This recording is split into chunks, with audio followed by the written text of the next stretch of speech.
Sir நீங்கள் டிசியில் பண்ணிகிட்டு இருக்கிறதா டிசியில் இப்போ பண்ணிக்கிட்டு இருக்கீங்க, அதேமாரி ஜனநாயகன்லேயும் ரிப்போர்ட்டராக பண்ணிகிட்டு இருக்கீங்க அப்படின்றதும் தகவல் வந்துச்சு. அது நீங்கள் எப்படி பார்க்குறீங்க? அதுக்கப்புறம் 2 கேள்வி அமைச்சிக்கிறேன். இந்த சென்சார் இஷ்யூ கூலிலையும் ஏ சர்டிஃபிகேட் வந்திருந்தது, ஜனநாயகன்லையும் அது பாதிக்கப்பட்டிருக்கு. அது எப்படி சார் பார்க்குறீங்க இந்த 2 கொஸ்டின்?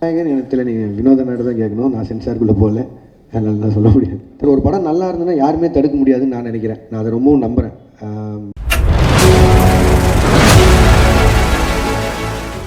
எல்லாருக்கும் வணக்கம். முதல்ல எல்லாருக்கும் குடியரசு தின நல்வாழ்த்துக்கள். சுதர்சன் சொன்ன மாதிரி அப்படி ஒன்றும் பயங்கரமான ஒரு ப்ரெஸ் மீட்டோ அந்த மாதிரிலாம் ஒன்றும் இல்லை. எனக்கு இந்த கூலி ரிலீஸ்க்கு அப்புறம் உங்களை யாரையுமே சந்திக்கல. யூஸ்வலாக ஒரு படம் ரிலீஸ் ஆனதுக்கப்புறம் ஏதோ ஒரு தேங்க்ஸ் மீட்டோ சக்ஸஸ் மீட்டோ இல்லை ஏதோ ஒரு வகையில் சந்திச்சிருவேன். இந்த தடவை சந்திக்க முடியல, கிட்டத்தட்ட ஒரு 6 மாதம் ஆச்சுன்னு நினைக்கிறேன். அந்த நீலம் பண்பாட்டு மையம் போகும்போது அப்பவும் பேசணும்னு நினச்சேன், பட் ஆனால் கொஞ்சம் அவசரமாக போக வேண்டியிருந்ததால் அப்பவும் சரியாக பேச முடியல. ஸோ அடுத்த படத்துக்கு மூவ் ஆகிறதுக்குள்ளே என் சைட்லேருந்து ஒரு 2-3 விஷயம் நிறைய இந்த சோஷியல் மீடியாவில் போயிட்டு இருந்தது, அதுக்கு நான் அட்ரஸ் பண்ணணும்னு நினச்சேன். ஸோ அதுக்காக தான்.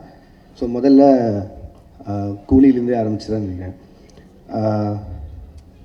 முதல்ல மக்களுக்கு நன்றி. 35 நாள் கிட்ட கூலி தியேட்டரில் ஓடிச்சுன்னு நினைக்கிறேன். நான் வசூல் அதை பற்றி பேச விரும்பல. ஒரு லாபகரமான படம்னு சன் பிக்சர்ஸ் சொன்னாங்க. அண்ட் 1000 விமர்சனங்களை தாண்டி அந்த படம் 35 நாள் ஓடினதுக்கும் இல்லை இவ்வளோ தூரம் வசூல் பண்ணதுக்கும் மக்களுக்கு மிகப்பெரிய நன்றி. அண்ட் பத்திரிகையாளர்களுக்கு நன்றி. அண்ட் யூடியூபர்ஸ் எந்தெந்த வகையில் அந்த படத்தை பற்றி பேசினாங்களோ, மீம் கிரியேட்டர்ஸ், ரிவ்யூவர்ஸ், கிரிட்டிக்ஸ் எல்லாருக்குமே ஒரு மிகப்பெரிய நன்றி. அதில் வந்த கிரிட்டிக்ஸ் வந்து நிறைய விஷயங்கள் என்னை யோசிக்க வச்சுருக்கு. எப்படின்னா, ஸோ இதுதான் எங்கிட்ட எதிர்பார்க்குறாங்க, இந்த மாதிரி கதை சொல்கிறது தான் எதிர்பார்க்குறாங்கிற வரைக்கும் நிறையா விஷயம் நானும் அதில் லேர்னிங்காக எடுத்திருக்கேன். அண்ட் அதை என்னோடய அடுத்தடுத்த படங்களில் அவ்வளோ தூரம் விமர்சனங்கள் இல்லாத படங்களை தர முயற்சி செய்வேன். நன்றி.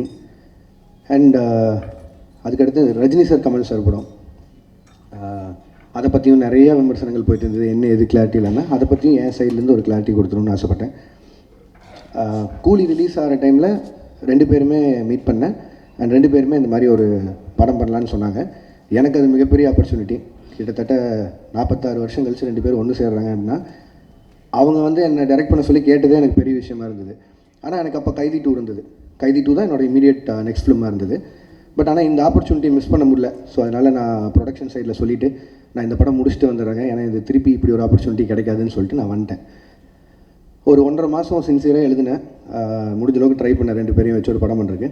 1.5 மாதம் கழித்து நேரில் போய் மீட் பண்ணி 2 பேருக்கும் தனித்தனியாக நரேஷன் போச்சு. 2 பேரும் ஈக்குவலாக எக்ஸைட் ஆனாங்க கதை மேலே. பட் ஆனால் என்னென்னா, 2 பேரும் நிறைய ஆக்ஷன் ஃபிலிம்ஸ் கண்டினியூஸாக பண்ணிகிட்ருக்காங்க. ஜெயிலர் 2 வரைக்கும் ரஜினி சார் ஆகட்டும், இப்போது கமல் சாரோட அடுத்து அன்பரி மாஸ்டர் டைரெக்ஷனில் வர படமாகட்டும். ஸோ எல்லாமே ஹெவி ஆக்ஷனாக இருக்குது. திரும்பவும் கேப் இல்லாமல் இன்னொரு ஆக்ஷன் போகணுமாங்கிறதா அவங்களுக்குள்ள ஒரு கேள்வியாக இருந்து, அண்ட் 2 பேரும் ஒரு லைட் ஹார்ட்டட் ஃபிலிமாக எதிர்பார்த்துட்டு இருக்காங்கிறது தான் எனக்கு அது மூலிமா தெரிஞ்சு 2 பேரும் சொன்னாங்க. பட் லைட் ஹார்ட்டட் ஃபிலிம் எனக்கு பண்ண வராது. அண்ட் அதை நான் ஜெனுனாக சொல்லிட்டு வெளில வந்துட்டேன். பட் ஆனால் நான் இப்போது சொல்லிட்டு போனதுக்கப்புறம் எப்போ திருப்பி வருவேன்னு தெரியாது கார்த்தி சாருக்கும் அவங்க டீமுக்கும். ஸோ அதனால் அவருக்கு கைதி 2க்கு இருந்த ஸ்லாட்டுக்கு இன்னொரு டைரக்டர் கொடுத்தாரு. இதுதான் ஆக்சுவலாக நடந்தது. அண்ட் அந்த கேப்பில் வேறு என்ன பண்ணலாம் அப்படின்னு யோசிக்கும்போது மைத்ரி பிக்சர்ஸ் வந்து அவங்க எனக்கு கிட்டத்தட்ட ஒரு 6 இயர்ஸ் முன்னாடியே ஒரு அட்வான்ஸ் கொடுத்துருந்தாங்க. சரி, அந்த கமிட்மெண்ட்டை கிளியர் பண்ணிடலான்னு யோசிக்கும்போது எனக்கு அல்லு அர்ஜுன் சார் ரொம்ப பிடிக்கும். ஒரு 3-4 வருஷமாக பேசிகிட்டு இருக்கோம் ஏதோ ஒரு படத்தில் கொலாப் பண்ணலான்னு. ஸோ இது எல்லாமே சேர்ந்து அமைஞ்சு வந்த மாதிரி இருந்தது. ஸோ இந்த கேப்பை யூஸ் பண்ணி இப்படி ஒரு படம் பண்ணிட்டு வந்துடலான்னு யோசிச்சது தான். அதுவும் நிறையா சம்பளம் கேட்டேன், அதனால் கைதி 2 பண்ணல அப்படிலாம் போட்டுருந்தாங்க. அப்படிலாம் இல்லை, சம்பளம்ன்றது உங்களுக்கு தெரியும், மார்க்கெட்டும் ப்ரொடியூசரும் நிர்ணயிக்கிறதா. நான் எவ்வளோ டிமாண்ட் பண்ணாலும் நம்ம படம் என்ன பண்ணியிருக்கோம் அதுக்கு தகுந்த மாதிரி தான் நம்ம சம்பளமும் இருக்கும்.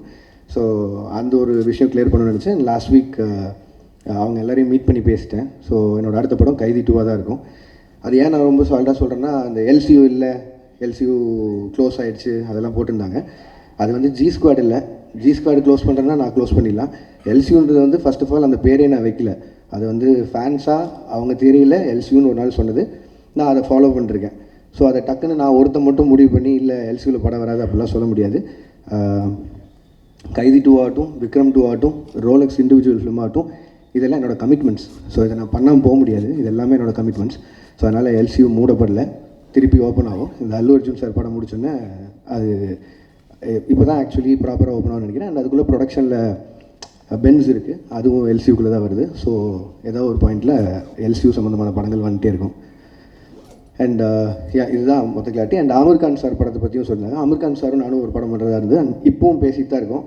இத்தனை கமிட்மெண்ட்ஸ் எனக்கு இருக்குது, அவருக்கும் நிறைய கமிட்மெண்ட்ஸ் இருக்குது. ஸோ அது எப்போன்னு தெரில, பட் ஸ்டில் அது பேசிகிட்டு இருக்கோம். அண்ட் அவ்வளோதான். இதுதான் நான் மேஜராக அட்ரஸ் பண்ணணும்னு நினச்சேன். ஏன்னா இதுக்கு நான் ஒரு பாயிண்டில் பதில் சொல்லி ஆகணுன்ட்டே இருந்தது. ஏன்னா ஒரு சைடு 2 சைடில் எல்லா பக்கமும் பேசிட்டே இருக்காங்க. ஸோ என்னோடய சைட்லேருந்து ஒரு கிளாரிட்டி கொடுத்துட்டு நான் அடுத்த படத்துக்கு மூவ் ஆகணுன்ட்டு இருந்தது. ஸோ அதனால தான் இந்த press meet. And thank you so much எல்லோரும் வந்ததுக்கு. உங்களுக்கு எதாவது கேள்விகள் இருந்தால் கேட்கலாம். ஆக்டிங் வெஞ்சர்ஸ் பற்றி பேசவே இல்லையே. அதான் மேம் இப்போ தான் ஆரம்பிச்சிருக்கு, ஒரு 2 ஸ்கெடியூல் முடிஞ்சிருக்கு. அது அருண் பேசினா நல்லாயிருக்கும்னு நினைக்கிறேன், அதனால் நான் பேசுகிறேன்னு நினைக்கிறேன். இன்னொரு 25 days பேலன்ஸ் இருக்குது. அந்த படம் ஷூட் முடிச்சுட்டு நான் அடுத்து அல்லு அர்ஜுன் சார் படத்துக்கு மூவ் ஆகிடும். லோகேஷ் சார், உங்களுக்கு நடிக்கிறது ஈஸியாக இருக்கா, டைரக்ஷன் பண்ணுறது ஈஸியாக இருக்கா? எல்சியூவில் தனுஷ் சிம்புலாம் சேர்த்துக்கு வாய்ப்பு இருக்கா சொல்லுங்கள். ஏன்னா இவ்வளோ கேள்வி நடிக்கிறது அவ்வளோ ஈஸியாக இல்லைங்க, கஷ்டமாக தான் இருக்குது எனக்கு தெரிஞ்சு. அதான் நான் புதுசாக ஏதாவது கற்றுக்கணும், சும்மா இருக்க டைம் இப்படி ஏதாவது செலவு பண்ணணும்னு சொல்லி பார்த்தது தான். அண்ட் அருணுக்கு எனக்கு கம்ஃபர்ட் இருந்தது, ஃப்ரெண்டு வேறு. ஸோ அதனால் ஈஸியாக அந்த படம் பண்ணி முடியும்னு நினச்சேன். பட் ஆனால் அவ்வளோ ஈஸி இல்லை, கஷ்டம் தாங்க அது. திருப்பி அது கன்டினியூ பண்ணணும்னா இல்லையா தெரியல. இப்போ சொன்னேன்ல இவ்வளோ லைனப் இருக்குது, ஸோ அதெல்லாம் பண்ணணும். ஸோ தெரிலங்க. Lokesh. Hello. Yes sir. So initial days like lot of positive reviews வந்தது. லைக் நிறைய உங்களுக்கு நீங்கள் தான் மோஸ்ட் செலிபிரிட்டி டேரக்டர் அப்படிங்கிற மாதிரிலாம் நிறைய போயிட்டு இருந்தது. ரீசெண்டாக நெகட்டிவ்ஸும் இருக்குது, லைக் ஹேட்ரடும் இருக்குது. So handling both these things different spectrum, like அதை எப்படி பார்க்குறீங்க, like how you handle those? இல்லைங்க, நான் அதான் முன்னாடி நான் சொல்கிறது ஒன்று தான். நான் அதை எதுவும் பர்சனலாக எடுத்துக்க மாட்டேன், ஏன்னா அது என்னோடய வேலை. இப்போ வந்து என்னோடய ஃபஸ்ட்டு படம் இல்லை கூலி, என்னோடய ஃபஸ்ட்டு படம் மாநகரம். கிட்டத்தட்ட 9 வருஷமாக எவ்வளோ பாராட்டுகள் வாங்கியிருப்பேன்னு எனக்கு தெரியும். அவ்வளோவே பாராட்டிட்டு இருக்காங்க. டக்குன்னு விமர்சனம் வரும்போது அதை மட்டும் நான் ஒத்துக்க மாட்டேன்னு சொல்கிறது நியாயம் இல்லை. அண்ட் படங்கிறது மக்களுக்காக, அது அவங்களுக்கு காட்டும்போது விமர்சனம் வரும்போதும் அதை ஏற்றுத்தான் ஆகணும். ஸோ அதனால் அதை நான் ஸ்பிட் பண்ணி பார்க்கல. அண்ட் ரெண்டாவது அதை நான் பர்சனலாக எடுத்துக்கல, அது ப்ரொஃபஷனாக மட்டும் வச்சுக்கலான் இருக்கேன். ஸோ அதனால் success and average and going back அது உண்மை தானே, எல்லாருக்குமே நடக்கிறது தானே. ஸோ அதனால் நான் பெருசாக எடுத்துக்கல. Thank you. Hello, hi sir. Bhuvanish from the Hindu. You have a very loyal and passionate fan base, sir. அவங்க உங்களுக்கு கிரிட்டிசைஸ் பண்ணுறப்போ கூட it comes from a place of emotional investment that they've had over the years. இவ்வளோ படங்கள் பண்ணதுக்கப்புறம் how do you now define the relationship that you have with your audience? இல்லைங்க, அவங்க ஜென்யூனாக பேசுகிறதுல it is not just criticism, but அதில் ஏதோ ஒரு அக்கறை இருக்குதுன்னு நான் பார்க்குறேன். இப்போ நான் எக்ஸாம்பிளாக தான் சொல்கிறேன், ஒரு 10 ஃப்ரெண்ட்ஸ் இருக்காங்கன்னு வைங்களேன், அதில் எல்லாமே சரின்னு சொல்லிட்டு யாரோ ஒருத்தர் மட்டும் இல்லைடா நீ செய்கிறது தப்புன்னா அவன் உண்மையிலேயே ஃப்ரெண்டுன்னு நினைக்கிறேன். அந்த லாயல் பேஸ் ஆஃப் ஃபேன்ஸாக இருக்காங்க நான் நினைக்கிறேன். ஸோ அதனால் I'm very happy about them. Sir Akshay from the new Indian express. நீங்கள் ஒரு ஃபியூ இயர்ஸ்க்கு முன்னாடி வந்து சொல்லியிருந்தீங்க, இந்த மாதிரி எனக்கு ப்ராஜெக்ட்ஸுக்கு நடுவில் வந்து கொஞ்சம் ஸ்பேசிங் பண்ணணும், so that I can write அப்படின்ற மாதிரி சொல்லிட்டு. இப்போ நீங்கள் அடிஷ்னலாக வந்து ஆக்டிங்கும் பண்ணுறீங்க. So doesn't that defeat the purpose? இல்லைங்க, அப்படி பார்த்தா I can take lot of breaks. But பிரச்சனை என்னென்னா, இப்போ நான் சொன்ன அந்த கமிட்மெண்ட்ஸ் எல்லாம் இருக்குல்ல, இது எல்லாமே ஒரு டைம் லைனில் இப்படி போகும்னு நினச்சி பண்ணுறோம். அது நடக்காமல் போகும்போது நம்மளுக்காக வெயிட் பண்ணுற ஹீரோஸ் இருக்காங்க, நமக்காக வெயிட் பண்ணுற ப்ரொடியூசர்ஸ் ஆகிடுறாங்க. ஸோ அதில் நிறைய அவங்களோட ஃபண்ட்ஸ் இன்வால்வ் ஆகுது. ஸோ என்னோட பிரேக்ஸ் வந்து அதில் அப்படி ஆகாது. அண்ட் இது நான் மெயினாக பண்ணணும்னு நினச்சது காரணம் என்னென்னா, ஆஃப்டர் கூலி ஐ நோ ஐ டேக் ஒரு 7-8 months பிரேக்குன்னு சொல்லி. ஸோ அந்த கேப்பில் ஒன்று பண்ணலான்னு யோசிக்கும் போது தான். அண்ட் அருண் எக்ஸ்பிளைன் பண்ணும்போதும் இந்த ஃபிலிமுக்கு ஒரு 60 days போதும் அப்படிங்கிற மாதிரி இருந்தது. ஸோ அதனால் என்னால் ஈஸியாக பண்ணிட முடியும். எதிர் வேறு எங்கேயாவது ஒரு வெக்கேஷன் போகிறதுக்கு பதிலாக இதில் போனால் கொஞ்சம் அப்சர்வ் பண்ணலாம், கற்றுக்கலாங்கிற ஒரு பாயிண்ட் தான். பட் இப்போ நம்ம ஏற்கனவே எழுதி வச்சுருந்த கதைனா அவ்வளோ ஒர்க் பண்ண தேவையில்லை. ஐ மீன் இப்போதைக்கு அதை எவ்வளோ தூரம் கான்டெம்பரரி அடாப்ட் பண்ண முடியுமோ அதுக்கு மட்டும் பண்ணிட்டு போயிடலாம். புதுசாக போய் ஃப்ரெஷ்ஷாக ஒரு கதை எழுதணுன்னா பிரச்சனை தான். ஸோ இந்த வயசில் ஓடி பார்த்தலாங்க தான். Lokesh sir. Yes ma'am. Yeah. Abhirami from Dinamalar. Hi ma'am. First of all, thanks and appreciation for this clarification. ஏன்னா இந்த கிளாரிஃபிகேஷன் இல்லாமல் நிறைய உங்களை பற்றி போயிட்டே இருந்தது. Welcome ma'am. Thank you so much for that. இப்போ நீங்கள் ஆக்டிங்கில் மறுபடியும் இது டிரெக்ஷன்லேருந்து ஆக்டிங்க்கு வந்திருக்கீங்க.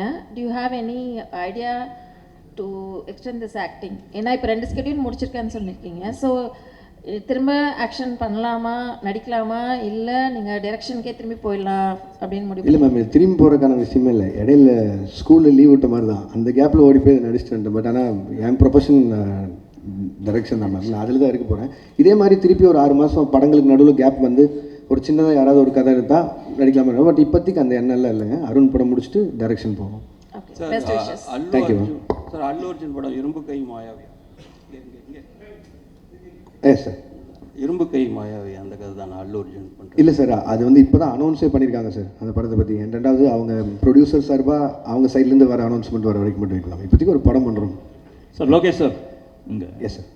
சார், அதாவது கூலி படம் ரிலீஸ்க்கு முன்னால் நீங்கள் சில இன்டர்வியூஸ்லாம் கொடுத்தீங்க. அதை வந்து ஆடியன்ஸ் பாயிண்ட் ஆஃப் வியூவில் வந்து அது ஒரு எக்ஸாஜரேஷன்னு நினச்சிட்டு அதை பற்றி சோஷியல் மீடியாவில் வந்து உங்களை பற்றி நெகட்டிவிட்டியோடு பேச ஆரம்பிச்சாங்களான்ற மாதிரி தான் தோணுது. அது உண்மையிலே என்ன தான் நடந்துச்சு சார்? நீங்கள் சொன்னது என்ன, செஞ்சது என்ன, மக்கள் மத்தியில் எப்படி போய் சேர்ந்துச்சு சார்? இப்போ நான் சொன்னாலும் திருப்பி அதான் நடக்க போகுது சார்.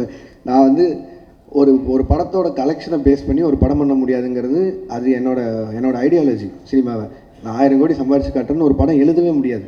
நான் அதான் முன்னாடின்னு சொல்கிறேன். பட் ஆனால் என்னென்னா, நம்ம டெக்னீஷியன்ஸும் நம்ம கூட இருக்கவங்க யார் எவ்வளோ சொன்னாலும் அவங்க அந்த படத்து மேலே இருக்க எக்ஸைட்மெண்ட், ரஜினி சார் மேலே இருந்த எக்ஸைட்மெண்ட், அவ்வளோ ஸ்டார்ஸை பார்த்த எக்ஸைட்மெண்ட்டில் இந்த 1000 கோடிங்கிற பிரச்சனையை ஆரம்பிச்சிருவாங்க ஸ்டார்டிங்லேருந்து. இப்போ அதனால 500 கோடிக்கு சம்பாரிச்ச படம் கூட இப்போ வந்து நான் பதில் சொல்கிறேன் ஆயிடுச்சு. கிரிட்டிசிசம் அதெல்லாம் விட்டலாம். பட் ஆனால் கொடுத்த இன்டர்வியூஸுமே சரி, நான் இதை ரொம்ப ஸ்ட்ரெஸ் பண்ணியே சொல்லிட்டு இருந்தேன். இந்த மாதிரி 1000 கோடிங்கிறத ப்ரெஷரைஸ் பண்ண வேணாம், அப்படி ஒரு படமாக எக்ஸ்பெக்ட் பண்ணாதீங்க. ஒரு commercial film Rajini sir enjoy பண்ணுற மாதிரி ஒரு படம் இருக்கும் தான் நான் முன்னாடி இந்த எல்லா இன்டர்வியூலையும் சொன்னேன். பட் எனக்குமே வந்து ஏதோ ஒரு பாயிண்டில் ஒரு டிரான்ஸ்பரன்சி, ஒரு அளவை மெயின்டைன் பண்ணுங்கிறது நான் இந்த படத்துலேருந்து என்னோடய லேர்னிங்காக இருக்க போகுது. ஏன்னா எவ்வளோ பேசினா போதும். ஏன்னா நான் ரொம்ப கனெக்ட் ஆகி நிறையா ஃப்ரெண்ட்ஸோடு உட்காந்து பேசுகிற மாதிரி பேசிடுறேன். அது வந்து ரொம்ப எக்ஸாஜரேட் ஆன மாதிரி ஆகிடுது. ஸோ படம் ரிலீஸ்க்கு அப்புறம் அதுவே எனக்கு பேக் ஃபயர் ஆகிற மாதிரி ஆகிடுது. ஸோ நான் இதுக்கு மேலே வரும்போது கொஞ்சம் டிரான்ஸ்பரன்சி மெயின்டைன் பண்ணிக்கணும்னு நினைக்கிறேன். சார், இதோட கண்டினியூஷனாக நான் கேட்குறேன். It is not only because of you. நீங்கள் ஒருத்தர் கோர்ஷன் நிறைய செலிபிரிட்டிஸ்க்கு வந்து இந்த ஐடி விங் ஆட்டம் வச்சுருக்காங்க sir. They have a social media team ஆட்டம். அந்த டீமை அட்மினிஸ்ட்ரேட் பண்ணுறவங்க வந்து அவங்க போடக்கூடிய சில ட்வீட்ஸோ இல்லை சோஷியல் மீடியாவில் போடக்கூடிய பதிவோ இட் பிகம்ஸ் அ பேக் ஃபயர்ன்ற மாதிரி ஆகிடுது. ஏன்னா உங்களை பற்றி நீங்கள் சொல்லாதே எக்ஸாஜரேட் பண்ண மாதிரி ஒரு படம் வந்து உங்களன்னு சொல்லலை, இன் ஜென்ரல் நான் ஆஸ்கிங். ஒரு படம் ரிலீஸ்க்கு முன்னாடி இது வந்து 500 கோடி கலெக்ஷன் ஆகும், 1000 கோடி கலெக்ஷன் ஆகும்னு அந்த ஐடி விங் போடுறதுனால கடைசியில் அது வந்து 200 கோடி தான் ஆச்சுன்னா அது அப்படியே ட்ராபேக் ஆகிடுது. அது எப்படி சார்? இது நான் எப்படி சார் சொல்ல முடியும்? இது வந்து அது ஃபேன்ஸே நீங்கள் தடுக்க முடியாது. அண்ட் சோஷியல் மீடியா இன்றைக்கி உங்களுக்கு எவ்வளோ தூரம் தடுக்க முடியாத ஒரு சக்தி ஆயிடுச்சு. அதில் நீங்கள் ரிவ்யூஸோ எதுவுமே எல்லாமே அவங்களோட எண்ணம். அவங்க காசு கொடுக்குறாங்க, படம் பார்க்குறாங்க, என்ன அதை பற்றி போடுறாங்க. அவங்களுக்கு இருக்கிற ஒரு படத்து மேலே இருக்க எக்ஸைட்மெண்ட்டை வச்சு போகிறாங்க. அவங்களுக்கு அந்த எக்ஸைட்மெண்ட் குறைஞ்சிருச்சுன்னா எங்களுக்கு இங்கே வேலையே இல்லை. ஸோ அதனால் அவங்க எக்ஸைட்டடாக இருக்கிறத நம்ம தப்புன்னு சொல்ல முடியாது. அட் த சேம் டைம் இது நீங்கள் சொன்ன மாதிரி இந்த ஐடி விங் வச்சு பேசி எனக்கு அதில் எப்படி நம்பிக்கை இல்லைன்னா, இல்லை எனக்கு புரியுது சார், எனக்கு புரியுது சார். ஒரு படம் நல்லா இருந்ததுன்னா யாருமே தடுக்க முடியாதுன்னு நான் நினைக்கிறேன். நான் அதை ரொம்பவும் நம்புகிறேன். நான் உதாரணமாக மற்ற படங்கள் எடுக்காமல் என் படத்தை எடுக்கிறேன். மாநகரம் ரிலீஸ் ஆகும்போது யாருக்குமே அங்கே அடையாளமே கிடையாது. சந்தீப் ரஜினி தான். பட் அந்த படத்தை கொண்டு போய் சேர்த்தது நீங்கள் தான். அன்றைக்கி 50 நாள் ஓடிச்சு. அப்போது அதுக்கு நல்லா இருக்குங்கிற மாதிரி தான் ஏதோ ஒரு நம்பிக்கையில் போய் அந்த படத்தை போய் பார்த்தாங்க. ஸோ அதனால் அதுக்கப்புறம் எல்லோரும் ஸ்டார்ஸ் கூடயும் வேலை செஞ்சுட்டேன். அவங்களோட போஸ்டர்ஸ் வச்சாலே படம் போயிடும். பட் ஆனால் யாருமே இல்லாமல் ஒரு போஸ்டரில் இருக்கும்போது கூட மக்கள் வந்து பார்த்தாங்க. ஸோ ஒரு படம் நல்லா இருக்குன்னா இது எதுவுமே தடுக்காதுங்கிறது நான் நம்புகிறேன் சாலிடாக. சார் லோகேஷ் சார், இப்போ உங்களோட ஃபியூச்சர் ப்ராஜெக்ட்ஸ் பற்றி நிறைய வந்துட்டுருக்கு செய்திகள். அப்படி ஒன்று வந்தது தான் ஹிந்திக்கு போயிட்டு நீங்கள் அமீர் கானோட பண்ண போகிறீங்க அப்படின்னு சொல்லிட்டு, அது ஃப்யூச்சரில் மெட்டீரியல்ஸ் ஆகிறதுக்கு வாய்ப்பு இருக்கா சார்? ஒரு 3-4 தடவை மீட்டிங் போச்சு. எனக்கு அவர் சின்ன வயசுலேருந்து ரொம்ப பிடிக்கும். அவர் ஒரு பெரிய ஃபேன் தான். அண்ட் அவரும் வந்து என் ஒர்க் ரொம்ப பிடிச்சுன்னு சொல்லி தான் அவர் கூலிலேருந்து படம் பண்ணணும்னு பேசுகிறாரு. பட் ஆனால் நான் சொன்னேன் சார், இங்கே இவ்வளோ கமிட்மெண்ட்ஸ் இருக்குது. அண்ட் சாருக்குமே அவருக்கும் நிறையா கமிட்மெண்ட்ஸ் இருக்குது. ஸோ இதே மாதிரி ஏதோ ஒரு டைம் லைனில் ஏதாவது மிஸ் மேட்ச் ஆகும்போதோ வேறு ஒரு டைம் கிடைக்குதோ அப்படிங்கிறத பார்த்து தான் சார் பண்ண முடியும். பட் ஆனால் we are talking sir. Sir எனக்கு எல்லா ஹீரோஸ் கூடயும் வேலை செய்யணும் சார். அவங்க எல்லோரும் கூடயும் பேசிட்டு தான் இருக்கேன். பட் ஆனால் டைம் லைன் தான் சார் பிரச்சனை. சார் இங்கே ஒரு கேள்வி சார் இங்கே சார் நீங்கள் டிசியில் பண்ணிகிட்டு இருக்கிறதா, டிசியில் இப்போ பண்ணிக்கிட்டு இருக்கீங்க. அதேமாரி ஜனநாயகன்லேயும் ரிப்போர்ட்டராக பண்ணிகிட்டு இருக்கீங்க அப்படின்றதும் தகவல் வந்துச்சு. அது நீங்கள் எப்படி பார்க்குறீங்க? அதுக்கப்புறம் 2 கேள்வி அமைச்சிக்கிறேன். இந்த சென்சார் இஷ்யூ கூலிலையும் ஏ சர்டிஃபிகேட் வந்திருந்தது, ஜனநாயகன்லையும் அது பாதிக்கப்பட்டிருக்கு. அது எப்படி சார் பார்க்குறீங்க இந்த 2 கொஸ்டின்? சார் டிசியில் அவன் சார் பண்ணிருக்கேன். அது அருண் மாதேஸ்வரன் படம். இது வந்து ஹெச் வினோதனாவும் விஜயனாவும் ஒரு நாள் கூப்பிட்டாங்க. ஸோ அது கேமியா பண்ணேன். அது அவ்வளோதான் என்னால் சொல்ல முடியும். அதுக்கு மேலே அவங்க பேசிங்க. அண்ட் ரிகார்டிங் சென்சார் போர்ட், நான் கூலி சொல்லணுன்னா அதுக்கும் நிறைய விமர்சனம் வந்தில்ல. ஏன் ரஜினி சார் ஏ சர்டிஃபிகேட் அப்படின்னு சொல்லி. சரி, ஏ சர்டிஃபிகேட் வாங்கணும்னு போல எனக்கு என்ன ஆச்சுன்னா, சென்சார் போர்டில் ஃபர்ஸ்ட் சென்சார் பண்ணி முடிச்சோன்னே தே அட்வைஸ் வித் 35 கட் சொன்னாங்க. அப்புறம் ஒரு 9 மியூட்ஸ் இருந்தது. மியூட்ஸ் கூட ஓகே எனக்கு பிரச்சனை இல்லைன்னு சொல்லிட்டேன். பட் 35 கட்டுங்கிறது வந்து என்னால் அன்றைக்கி ஏற்றுக்க முடியல. இப்போ படம் ரிலீஸ் ஆனதுக்கப்புறம் ஆல்ரெடி நிறைய இடங்கள் புரியலன்னு சொல்கிறாங்க. மேபி அது ஐல் டேக் த ப்ளேம். நிறைய இடத்துல நான் புரிய வச்சுருக்கணும். பட் ஆனால் அதையும் மீறி 35 கட் அப்படின்னா அது படமாகவே இருந்திருக்காது. இன்னும் நீங்கள் வந்து ஒரு ஒரு ஒரு ஒரு கம்ப்ளீட்டட் ஃபிலிம் வித் ஏ சர்டிஃபிகேட்டா இல்லை ஒரு இன்கம்ப்ளீட் ஃபிலிம் வித் யூபிஏ சர்டிஃபிகேட்டாங்கிற மாதிரி தான் இருந்தது. அண்ட் இமீடியட்டாக அது நான் ஒருத்தர் எடுக்க முடியிற கால் இல்லை. ஏன்னா அது எத்தனை கோடி இன்வெஸ்ட் பண்ணியிருக்காங்கன்னு உங்களுக்கு தெரியும். ஸோ நான் ப்ரொடியூசர்கிட்டையும் பேசினேன், ரஜினி சார்கிட்டையும் பேசினேன். அண்ட் எல்லோரும் பேசி முடிவு பண்ணி வி அப்ளைட் ஃபார் ரீசென்சார். உடனே ரீசென்சார் அப்ளை பண்ணோம். ரீசென்சாரில் அடுத்த பேனல் பார்த்துட்டு திருப்பியும் அதே 35 கட்டு அட்வைஸ் பண்ணாங்க. பட் அட்வைஸ் பண்ணுறதை தாண்டி ரீசென்சாரில் எனக்கு சொன்னது என்னென்னா தீமேட்டிக்காகவே இது அதாவது பிணங்களை எரிக்கிறதும் இந்த மாதிரி பண்ணுறதுங்கிறதும் தீமேட்டிக்காகவே எனக்கு இந்த மாதிரி பண்ணணும். அண்ட் எங்களுக்கான ரிலீஸ் டைம் இருக்குது. அண்ட் எனக்கு அந்த படத்தை எந்தையுமே விஷுவலாக கட் பண்ணிட வேணாம். இது எல்லாத்தையும் மனசில் வச்சுட்டு ரஜினி சாரோட அட்வைஸை எடுத்துகிட்டு அண்ட் தென் வி டிசைடட். ஏன்னா ஒரு ஏ சர்டிஃபிகேட் வந்ததுனால மட்டுமே ஒரு 40-50 கோடி வருமானத்தில் லாஸ் இருக்க மாதிரி இருக்கும். பட் ஆனால் அது சன் பிக்சர்ஸ் எனக்கு கொடுத்த ஃப்ரீடம், ரஜினி சார் எனக்கு கொடுத்த ஃப்ரீடம், லோகேஷ் உங்கள் காலாக இருக்கட்டும், உங்களுக்கு என்ன தோணுதோ பண்ணுங்கன்னு. நான் ஒரு கம்ப்ளீட் ஃபிலிமாக இருக்கணும்னு சொல்லி தான் ஏ சர்டிஃபிகேட் ஒதுக்கிட்டது. இல்லைனா ஆப்வியஸாக இன்னும் கொஞ்சம் அதிகமாக சம்பாதிக்க போகுதுன்னா நான் வேணான்னு தான் சொல்லியிருப்பேன். பட் இதுதான் ஆக்சுவலி நடந்தது. அண்ட் ரிகார்டிங் எனக்கு தெரியல, நீங்கள் வினோத நாடு தான் கேட்கணும். நான் சென்சாருக்குள்ளே போகல, அதனால் நான் சொல்ல முடியாது. Thank you sir. இந்த கேள்வி, ஒரு இயக்குனராக இருந்து நடிகர்களை இயக்குனதுக்கும் இப்போ நீங்களே வந்து ஒரு நடிகராக மாறினதுக்கும் என்ன வித்தியாசம் தெரியுது? இப்போ உங்களுக்கு வந்து நடிகராக இருக்கிறது சுகமாக இருக்கா? இப்போ தான் உங்கள்கிட்ட அங்கே சொன்னேன், ஆனால் உங்களுக்கு தம்ப்நெயில் வேணும். அதுக்காக சுகமாலாம் இல்லை, நான் நல்லா இல்லை, கொஞ்சம் கஷ்டமாக தான் இருக்குது. டைரக்ஷன் நமக்கு தெரிஞ்ச வேலை செய்கிறதுக்கும் தெரியாத வேலை செய்கிறதுக்கும் வித்தியாசம் தான். சார், மீனாட்சி சுந்தரம், உங்கள் படங்களில் நிறைய வன்முறை இருக்குது, வெட்டு குத்து ரத்தம் குரூரெல்லாம் இருக்குது. இது வந்து சமூகத்துக்கு நல்லது இல்லை. லோகேஷ் கனகராஜ் ஒரு மனநல டாக்டர் கூட பார்க்கணும் அளவுக்கு உச்சமாக கமெண்ட் வந்தது. அதை பற்றி என்ன நினைக்கிங்க? ஒன்று. ரெண்டாவது, ஜனநாயகன், நீங்கள் மலேசியாலாம் போய் விஜய் சாருக்கு நிறைய சப்போர்ட் பண்ணீங்க, சினிமா வாழ்க்கைக்கு அண்ணன் நீங்கள். அடுத்து இந்த ஏப்ரல் மே பிரச்சாரத்துக்காக போவீங்களா? அந்த வகையிலும் சப்போர்ட் இருக்குமா? காலையில் நேரம் ஏன்னா சொல்லுங்கள். இல்லை, நான் அந்த வன்முறை இது வந்து ஆனால் இப்போ நான் வந்து ஒரு சினிமா டைரக்டர் ஆகணும்னு நினச்சி வரும்போது, நான் சின்ன வயசுலேருந்து என்ன படங்கள் பார்த்து வந்தேனோ நான் ஒரு ஆக்ஷன் ஃபிலிம் டைரக்டர் ஆகணும்னு தான் வந்தேன். நான் தேவர் மகன் விருமாண்டியெல்லாம் பார்த்து தான் வந்தேன். நான் மனநல மருத்துவமனைக்கெலாம் போகல, நான் டைரக்டர் ஆகணும்னு முடிவு பண்ணி தான் இங்கே வந்தேன். அண்ட் இப்போ அதையும் தாண்டி இப்போது கில்பில் ஆகட்டும், வெளிநாட்டு படங்கள் பார்த்தா அதுக்கும் ஆஸ்கர்லாம் கிடைக்குது, அதாவது ஆக்ஷன் படங்களுக்கு. ஸோ இப்போ நம்ம இந்த இந்த ஜென்ரேஷனில் இருக்கவங்க எல்லாருமே கம்பேர் பண்ணுறதே வந்து கேம் ஆஃப் த்ரோன்ஸ் பார்க்குறாங்க, பிரேக்கிங் பேட், டெக்ஸ்டர் எல்லாத்தையும் பார்த்துறாங்க. ஸோ இதுவே 10 வருஷம் ஆயிடுச்சு இதெல்லாம் வந்து. அப்போ என்னென்னா அவங்க ஆன் பார் நாங்கள் பார்க்குற இந்த வெப் சீரிஸ் அளவுக்கு இருக்கா அப்படிங்கிறத கம்பேரிசன் வைக்கிறாங்க. அதுக்காக வயலன்ஸ் பண்ணி ஒரு படத்தை பண்ணுறது மட்டும்தான் ஹாலிவுட் லெவலுக்கு கம்பேர் பண்ணுறது நான் சொல்ல, அதையும் காரணமாக வைக்கிறாங்க. ஒரு 2.5 மணி நேரம் நீங்கள் தேட்டருக்குள்ளே வந்ததுக்கு நான் உங்களை என்கேஜாக வச்சுக்கணும்னு நினைக்கிறதே எனக்கு அவ்வளோ பெரிய சேலஞ்சாக இருக்குது. இதில் இந்த சோகால்டு வயலன்ஸ்னே நான் வயலன்ஸ்னே சொல்ல விரும்புகிறேன். அது ஒரு ஆக்ஷன் படம். எப்படி ஜாக்கி சானை பார்த்தோம், எப்படி ப்ரூஸ்லி பார்த்தோம், அர்னால்டை பார்த்தோம், இப்படிலாம் பார்த்து தான் வந்தோம். அதுக்கப்புறமா ரஜினி சார் பார்த்தோம், நம்ம ஊர்லேயே கமல் சார் பார்த்தோம், எல்லா ஆக்ஷனும் விஜயகாந்த் சாரோட ஒன்று தேட்டரில் விடாமல் பார்த்தோம். இதெல்லாம் தான் ஒரு ஆக்ஷன் டைரக்டர் ஆகணும்னு மாற்றுறது. இது எப்படின்னா, இப்போ வந்து ஏதோ ஒரு பக்கம் பார்த்துட்டு இந்த மாதிரி நீங்கள் சொன்ன மாதிரி இன்ஃப்ளூயன்ஸாக இப்படி பண்ணுறாங்க அப்படின்னா, அது அவ்வளோ ஈஸியாக அப்படி சொல்லிட்டு கடந்து போகிற விஷயம் இல்லைண்ணே. ஒரு தப்பு நடக்குது, அதுக்கு இந்த டைரக்டரோட படம் தான் காரணம்னு சொல்லிட்டா அது அவ்வளோ ஈஸி இல்லைண்ணே. இப்போ எனக்கு ஒரு பொறுப்பு இருக்கணும்னு சொல்கிறீங்களே, இருக்குது, சமூக பொறுப்பு இருக்குது, ஓகே, நான் வயலன்ஸ் கம்மியாக பார்க்குறவங்களுக்கும் அந்த பொறுப்பு இருக்கணும் இல்லைண்ணே. அப்புறம் எதுக்கு நான் படிக்கிறோம், எதுக்கு இத்தனை பேர் அப்பா அம்மா வளர்த்து எவ்வளோ பேர்கிட்ட அட்வைஸ் கேட்குறோம், எல்லாருமே இருக்குல்ல. ஸோ அது ஈஸியாக கடந்து போகிற விஷயமே இல்லைன்றேன். அதையும் மீறி உங்களை ஒரு சினிமா ஒரு 2.5 மணி நேரம் பொழுதுபோக்கு படம் உங்களை மாற்றுதுன்னா மனசார நம்ம எவ்வளோ வீக்காக இருக்கும். அப்போ நாளைக்கு எதில் வேணாலும் இன்ஃப்ளூயன்ஸ் ஆகும்ல, அது நம்ம தானே, நம்ம கையில் தானே இருக்குது. அதுக்கு அதை காரணம் காட்டிடக்கூடாதுன்னு சொல்கிறேன். 2 சைடும் பொறுப்பாக இருக்கணும்னு தான் நான் சொல்கிறேன். லோகேஷ் பிரச்சாரம் தானே இல்லைண்ணே, அரசியலுக்கு எனக்கு என்னென்ன சம்பந்தம்? அண்ணா, ஒரு இப்போ தேவதாஸ் படம் பண்ணுறீங்க, தேவதாஸில் இந்த கெட்டப் தானா? ஏன்னா தேவதாஸ்னாவே தாடி வச்சுருந்தா வரணுமா? அதில் லோகேஷ் கனகராஜ் வந்து அது மாதிரி மென்ஷன் பண்ணுறாங்களா? அதுக்கப்புறம் வந்து நீங்கள் நடிக்க போகிறேன்னு சொன்ன பிறகு எந்தெந்த ஆக்டர் வந்து உங்களை வந்து நடிக்காத, நீ டைரக்டே பண்ணுன்னு சொன்னாங்க? ரஜினி சார், கமல் சார் என்ன சொன்னாங்க? இல்லைண்ணே, இந்த ஃபஸ்ட்டுக்கு லைன் ஆஃப் கேள்விக்கு வந்து அருண் தான் பதில் சொல்லணும். தேவதாஸ் தாடி வச்சிருக்கணுமா வச்சிருக்கக்கூடாதா அதெல்லாமே அவன் தான் பதில் சொல்லணும். இது வந்து அவன் இப்படி வர சொன்னான், அதனால் நான் இப்படி நடிச்சிருக்கேன், அவள் தான் என்னால் பதில் சொல்ல முடியும். அண்ட் இல்லைண்ணா, நான் ரஜினி சார்கிட்ட போகிறதுக்கு முன்னாடி அவர் தெரியும் நான் நடிக்கிறேன். நான் இப்போ கூலியிலேருந்து வரும்போது அவர் வாழ்த்துக்கள் தான் சொன்னார், கமல் சார் வாழ்த்துக்கள் தான் சொன்னார். அண்ட் நான் விஜயநாட்ட பேசினேன், அவர் வாழ்த்துக்கள் சொன்னார். அண்ட் சேது நான் மீட் பண்ணும்போது பேசினேன். அவள் யார் யார் அன்றைக்கி பார்க்குறோமோ அது மட்டும் தான் மீட் பண்ணி பேசணும். அண்ட் இன்னொரு கிளாரிட்டியும் கொடுக்கணும்னு நினச்சி, இந்த நீங்கள் இந்த ரஜினி சார் கமல் சாரை பற்றி பேசினால அவங்க 2 பேரை வந்து அன்ஃபாலோ பண்ணிட்டேன் ட்விட்டர்லேருந்து அப்படின்லாம் சொல்லியிருந்தாங்க. அவங்க 2 பேரும் எந்த இடத்துல இருக்காங்க, நான் அவங்க கூட ஒர்க் பண்ணதையே ஒரு பாகியமாக நினச்சிட்ருக்கேன். நான் ஒரு ஊர்லேருந்து வந்து 2 பேரையும் டைரக்ட் பண்ணிட்டேங்கிறத ஒரு 2 வருஷத்துக்கு முன்னாடி ஸ்க்ரால் பண்ணும்போது லைக் போட்டதுக்கே நான் எவ்வளோ பதில் சொல்கிறேன், தெரியாமல் லைக் பண்ணதுக்கு எவ்வளோ பதில் சொல்கிறதுன்னு எனக்கு தெரியும். இன்றைக்கி தேதிக்கு அப்படி யாராவது அன்ஃபாலோ பண்ணிட முடியுமா, இல்லை அது எப்படி பாசிபிளாக இருக்கும்? அது ஏன் நான் சொல்கிறேன்னா, இப்போ எங்கள் அம்மாக்கெல்லாம் வந்து ட்விட்டர்னு என்னென்னு தெரியாது, ஃபாலோ அன்ஃபாலோன்னு என்னென்னு தெரியாது. ஆனால் அவங்க எனக்கு ஃபோன் பண்ணி ஏன்டா Kamal sorry Rajini sorry unfollow பண்ணுறேன்னு கேட்குறாங்க.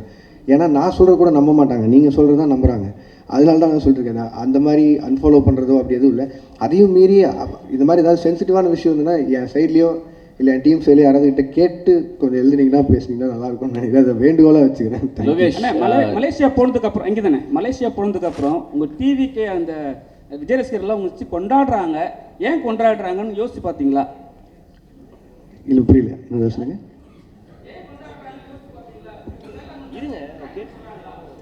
இல்லைங்க, நான் அவர் கூட 2 படம் ஒர்க் பண்ணியிருக்கேன். அந்த 2 படமும் அவங்களுக்கு பிடிச்சிருக்கு, அதனால கொண்டாடுறாங்க. என்ன மட்டும் இல்லையே, நெல்சனையும் கொண்டாடினாங்க, அட்லியும் கொண்டாடினாங்க.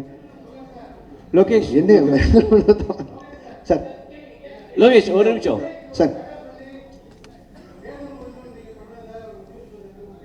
எது சார் புரியல?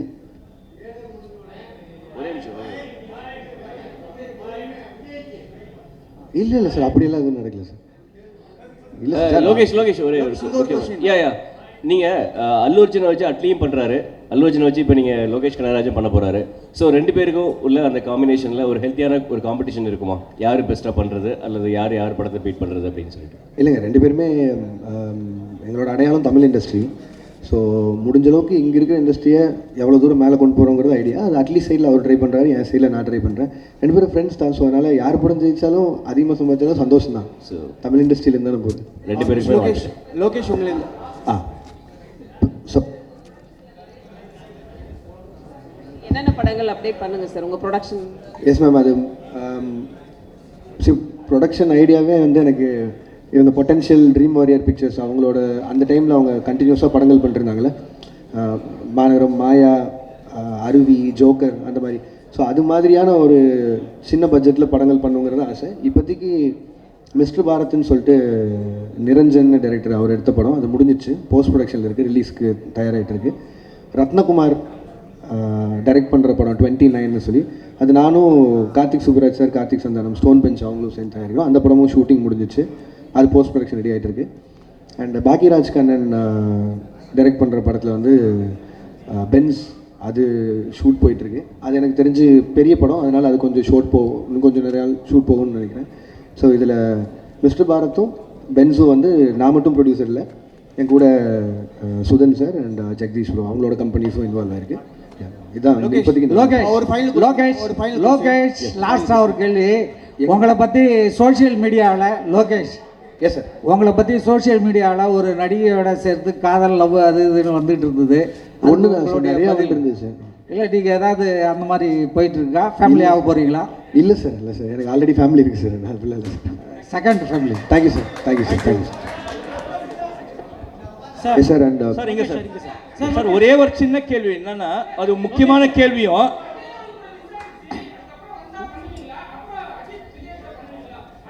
என்னங்க ஏங்க பண்ண மாட்டேன்னு சொல்ல போகிறேன், பண்ணதாங்க போகிறேன்.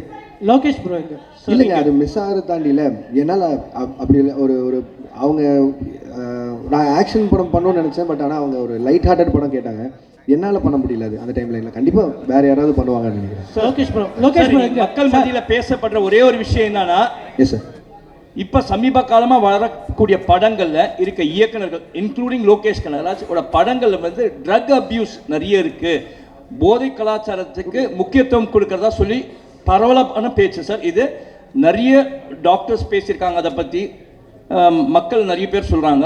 இதை பற்றி உங்களோட கருத்து என்ன? அதே மாதிரி இந்த மாதிரி ட்ரக் யூசேஜை வந்து படத்தில் வந்து பிக்சரைஸ் பண்ணுறது நல்லதா? அந்த சீன்ஸை வச்சு தான் படங்கள் ஓடுமா? ஓகே சார், நான் எனக்கு ஒரு 2 நிமிஷம் கொடுத்தீங்கன்னா நான் எக்ஸ்பிளைன் பண்ண ட்ரை பண்ணுறேன் சார். ஏன்னா இது ரொம்ப நாளாக இந்த அலிகேஷன் சொல்லிட்டு இருக்காங்க. சார் நீங்கள் சொல்கிற பாயிண்ட் எனக்கு வேலிடாக புரிஞ்சிச்சு. அதுவும் இப்போது சொசைட்டியில் நடக்கிற எல்லா விஷயத்தையும் பார்த்தா அது இருக்க மாதிரி இருக்குது. பட் ஆனால் நல்லா நோட் பண்ணி பாருங்கள் சார், நான் பண்ண எல்லா படங்கள்லையுமே ட்ரக்கு வந்து இப்படி எடுத்துக்கிட்டால் இந்த மாதிரி ஆயிடலாம், சந்தோஷமாக இருக்கலாம் அப்படின்னு நான் சொல்கிறேன். எங்கேயுமே நான் சொல்ல சார். நான் கமர்ஷியல் படமே பண்ணாலும் அதில் நான் எனக்குன்னு ஒரு சொசைட்டி கன்சர்ன் இருக்குது சார். அதை மீறி நான் பண்ணதில்லை. நீங்கள் மாநகரம் எடுத்துட்டிங்கன்னா அதில் கடைசியில் அவர் சொல்லுவார், மனுஷங்க செய்கிற தப்புக்கு ஊரை கொத்த சொல்லி எந்த தப்பும் இல்லைன்னு. கைதி எடுத்துட்டிங்கன்னா கார்த்தி சாரும் சரி, மரியம் ஜாட் சாரும் சரி, கடைசியில் இது எத்தனையும் எரிச்சு தாண்டா போவோம், இந்த நாயகனால தான் உருப்படாமல் போகுதுங்கிற ஒரு வார்த்தையை சொல்லி தான் அதை மொத்தம் எரிப்பாங்க. நீங்கள் மாஸ்டரில் எடுத்துட்டிங்கனாலும் நான் இதே தான் சொல்லியிருப்பேன். அது எப்படி 18 வயசு கீழே இந்த உனக்கு ஆகல, நீ தேட்டருக்குள்ளே போகாதுன்னு சொல்கிற முடியுதோ, எப்படி வந்து சாராயமும் பீடியும் அவன் கையில் கிடைக்குதுன்னு. கமல் சாரை வச்சு இந்த ட்ரக் ஃப்ரீ சொசைட்டிக்கான மரியாதை என்ன, அது இப்படி ஆச்சுன்னா என்ன ஆகுங்கிறத அவங்க வச்சு சொல்லியிருக்கேன். இது என்னென்னா, எனக்கு கிடைச்ச ஹீரோஸ் மூலிமா எவ்வளோ தூரம் உறக்க அதை சொல்ல முடியுமோ அதை நான் சொல்லிகிட்டே தான் இருக்கேன். அதை நீங்கள் சொல்லணுன்னா ஒரு பாயிண்டில் இவ்வளோ ட்ரக்ஸ் இருக்குங்க. நான் கைதி படம் முடிக்கும்போது முதல்ல 900 கோடிக்கு ட்ரக்ஸ் மாட்டுமான்னு சொல்லியிருந்தாங்க. நான் ஷூட்டிங்கில் இருக்கும்போதே 20,000 கோடிக்கு ஒரு ஊரில் மாட்டுச்சு. ஸோ இது வந்து எதுவுமே நான் சொல்லி தரல. 20,000 கோடி நான் சொன்னது 900 கோடி தான் சொல்லியிருந்தேன். அப்படி பார்த்தாலும் கம்மி ரேஷியோவில் தான் சொல்லியிருந்தேன். இது இந்த சொசைட்டியே எவ்வளோ கஷ்டப்படுதுன்னு சொல்கிறேன் சார். இது மட்டும் இல்லை சார், என் சைடில் இதுக்கு நான் தான் பேசி ஆகணும். வெறுமனே இப்படி சொல்லிட்டு போயிடலாம், கமர்ஷியலாக வந்துட்டான் ட்ரக்ஸை வச்சு படம் பண்ணான் இல்லை சார். எவ்வளோ தூரம் சே நோ டு ட்ரக்ஸ் கேம்பெயினுக்கு நான் சப்போர்ட் பண்ணிகிட்டு இருக்கேன்னு எனக்கு தான் தெரியும். என் சைடில் அவ்வளோ கேம்பெயின்ஸ் நடந்துட்டுருக்கு. ஒவ்வொரு காலேஜாக போய் இது ப்ரொபகண்டா மாதிரியே பண்ணிகிட்ருக்கேன். ஒரு 15,000 ஸ்டூடெண்ட்ஸை ட்ரக்ஸை தொட மாட்டேன்னு பிளட்ஜ் எடுக்க வச்சுருக்கேன். கோயம்புத்தூர் கமிஷனர்கிட்ட சே நோ டு ட்ரக்ஸ்ன்னு சொல்லி அந்த தலைப்பில் ஷார்ட் ஃபிலிம்ஸ் பண்ண வச்சு, கோயம்புத்தூர் இருக்க எல்லா காலேஜையும் மொத்தமாக வச்சு ஒரு 60 ஷார்ட் ஃபிலிம்ஸ் வந்து அதில் யார் ஃபஸ்ட்டு வராங்களோ அவனை என் அசிஸ்டண்ட்டாக சேர்த்துறேன்னு சொல்லியிருக்கேன். அவன் தான் இப்போ என் அசிஸ்டண்ட்டு. ஸோ இது எல்லாமே என் சைட்லேருந்து நான் பண்ணிகிட்ருக்கேன் சார். இது வெறும் ஜஸ்ட் ஒரு சினிமாக்காக பண்ணணும் இல்லை, இது சொல்லணுன்னு இருந்தது சொன்னேன். அண்ட் இப்போ நான் சொல்கிறேன், பெரிய ஹீரோஸை வச்சு சே நோ டு ட்ரக்ஸ்ன்னு சொல்கிறது அது ஒரு கன்சர்ன். அது நான் சொல்ல நினச்சிருக்கேன். எஸ் சொல்ல நோ சொல்லியிருக்கேன். அதை எல்லோரும் உறக்க சொல்கிறாங்க, ஹீரோஸும் சேர்த்து. இந்த எல்சியூ உருவானதும் தான் இதில் திட்டவட்டமாக கமல் சார் சொன்ன மாதிரி தான் ட்ரக்ஸு இந்த சொசைட்டிக்குள்ளே வேணான்னு தீவிரமாக எதுக்குற தீவிரவாதின்னு அவர் சொல்லியிருப்பார்ல, அதை தான் நானும் கமர்ஷியல் ஃபார்மேட்டில் சொல்ல ட்ரை பண்ணுறேன். பட் ஆனால் நான் என்ன சொன்னாலும் நல்லதை கேட்கவே மாட்டோம், நான் கெட்டதை மட்டும்தான் பார்ப்போன்னு சொல்லியிருந்தா நானும் என்ன தான் சார் பண்ண முடியும். மேபி நான் பண்ணாமல் விட்டுறேன். அதனால பண்ணாமல் விட்டா சொசைட்டி மாறிடும்னா அது குட் தான், நான் அது பண்ண போகிறது. Thank you sir. இன்வைட் அழைச்சிட்டு எல்லோரும் வந்ததுக்கு ரொம்ப நன்றி sir. And with your wishes and blessings என்னோட அடுத்த படத்துக்கு மூவ் ஆகிறேன். Thank you sir. Thank you so much sir. Thank you sir.